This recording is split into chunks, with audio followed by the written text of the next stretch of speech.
Hey, how's it going? Today I'm talking about going from dopey to princess. This is Running to the Castle, a podcast for injury-prone Run Disney runners on a journey to running magical miles. Join me, Dr. Allie, as I share the secrets I've gathered as a runner, doctor of physical therapy, and coach. You'll learn the exact ways I get my clients to the castle strong without feeling broken or held together with KT tape as they cross the finish line. Okay, so you just finished dopey. Congratulations, you are done. Now you want to train for the Princess Half Marathon weekend, whether it be the half marathon or the fairy tale challenge with the 10K and the half marathon. This is what you need to do to be able to do that the right way. Because what you don't want to happen is originally do what some clients of mine have done in the past where they do absolutely nothing. Then they do a check-in at like a week before Princess Weekend, and then they go and run 9 miles. And if they can run 9 miles, they say, oh, I'm good. I can run the half marathon. But they didn't do any training in between. Right after Dopey, they stopped running and then did nothing until the week before Princess. And then they crossed the finish line at Princess, but it wasn't pretty. They had pain.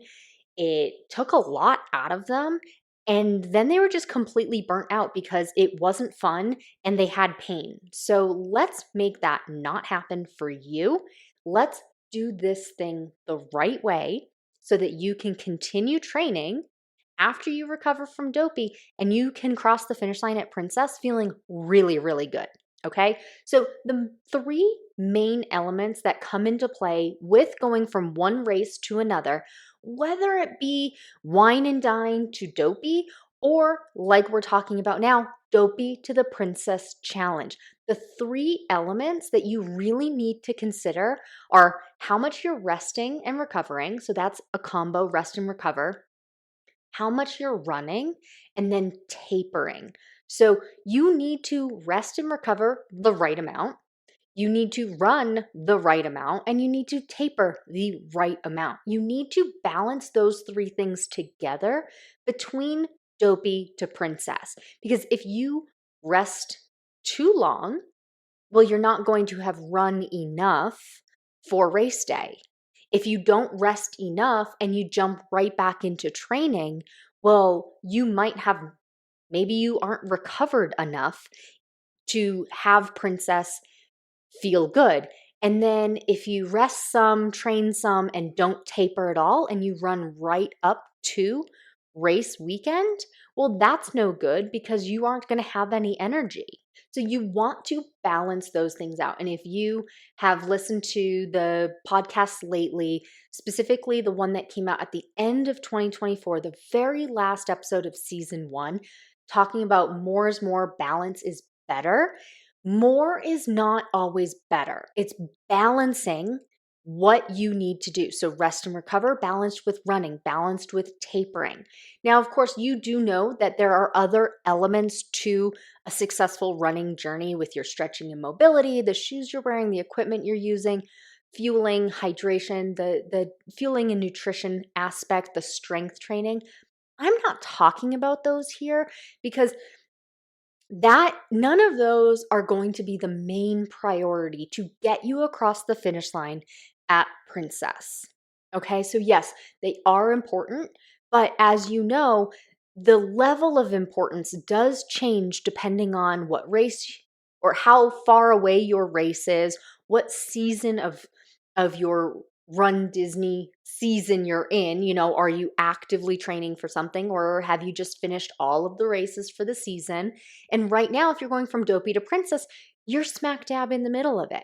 So rest and recovery, running, and your taper, those are the 3 main elements, and they will change in priority depending on how far away from dopey you are, how close you're getting to princess. So right after dopey, you've done your stretching, you've eaten, you've finished the race. Immediate post-race recovery aspect, that's a separate podcast. I'm not talking about that today. What you want to focus on, rest and recovery for the next 2 weeks. And you know, I am not a fan of complete rest. When I talk about rest, I mean active rest. We are talking active rest to be able to recover quickly. Because after you've done a race, or if you're injured, and I talk about injury a lot here on the podcast because of my background with physical therapy, you need some bit of challenge to your body to recover adequately. So that's where active rest comes into play. So the next 2 weeks, you are actively recovering from your race. This involves walking, massage, some cross training, light cross training, whatever your favorite cross training is. Maybe it's cycling, maybe it's elliptical. Go easy peasy on it, okay? You're just looking to keep things moving, keep your muscles and your joints from stiffening up from doing nothing, and just keep moving. Gentle movement. So walk a nice leisurely walk. If you're looking at the training plan that I designed and put on my website, you can download it for free if you're looking for it. Send me a DM on Instagram, runDisneyDPT, and I will happily send you the link. Just let me know if you are for sure going from Dopey to Princess, or if it was a different race distance. And so you're looking at moving around 2 miles, 3-mile walks for the first 10 days with some rest days in there, cross training, 30-minute cross training. And then by the 10th day, now 85% of you are going to feel good enough, feel actually quite good, to be able to go on your first easy run. 30 minutes, easy, kind of like a shakeout run, get things moving. It's, of course, not a shakeout run because it's not right before a race. Now we are in the running phase. So the rest and recovery phase has ended. Okay, you did that for the 2 weeks. Now we are moving into the running phase. So now you're focusing on building back up your mileage. Now you just did 48.6 miles at Dopey 2 weeks ago. You are planning to do either the half marathon or the fairy tale challenge. You don't need to build back up to 10, 11, 12, 13 miles. You are not, I will repeat, you are not going to lose that much fitness between Dopey and Princess as long as you're continuing to stay active. So you'll see that on my training plan, cap it out at 8 miles. Okay, so you'll build up 3, 6, 8 miles. Now, if you're listening, as you're listening to this, you might be saying, well, Dr. Allie, what about the 10% rule?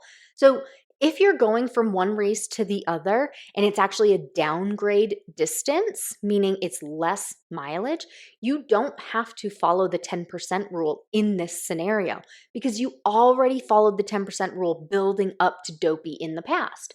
So now going to the Princess Half Marathon or the Princess Fairy Tale Challenge, you've already done way more miles than that. So you aren't doing new miles, so you don't need to follow the 10% rule. So you can do 3, 6, and 8 miles, and those do not follow the 10% rule.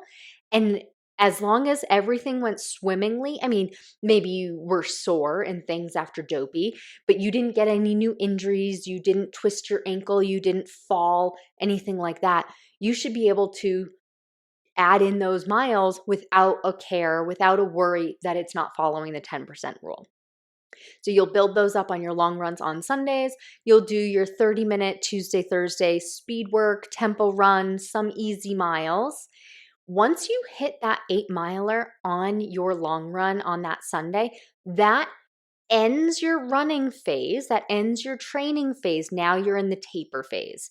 Tapering is trying to build up your trying to build up your energy, store your energy for race weekend. When you're doing the half marathon, it's about 2 weeks before race day, sometimes 3, depending on if we've needed to adjust for some injuries or things like that. Some of my clients that I work one-on-one with or in my other programming, they could have a 3-week taper, even though it is a half marathon. But for most of you, doing 2-week taper is going to be absolutely perfect. So the taper starts with that 8-miler, the longest run, and now we are tapering down.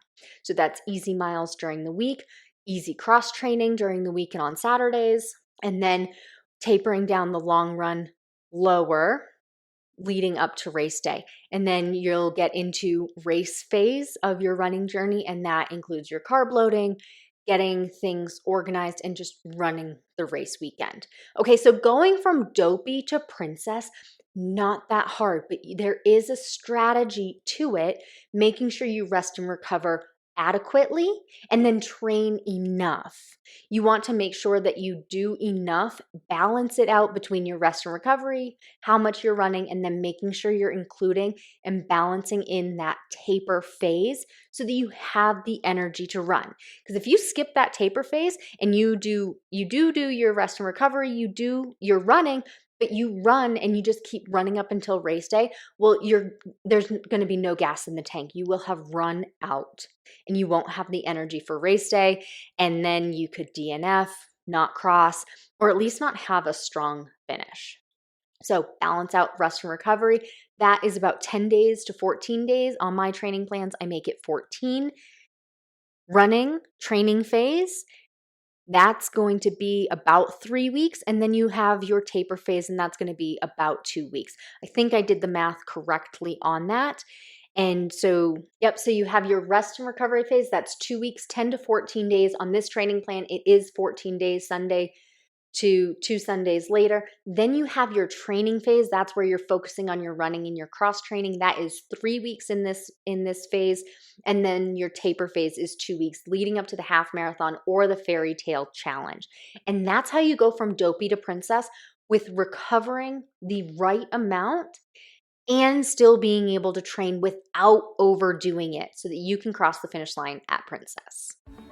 Hey, can I ask a quick favor? If you're enjoying this podcast, would you take 20 seconds to leave a rating and review? Leaving a rating and a review helps other runners find this podcast because the platform you're listening to this on will start suggesting it to runners like you. All it takes is 20 seconds. Thank you so much for supporting this podcast. As always, thanks so much for listening. That's all for now. Talk to you soon.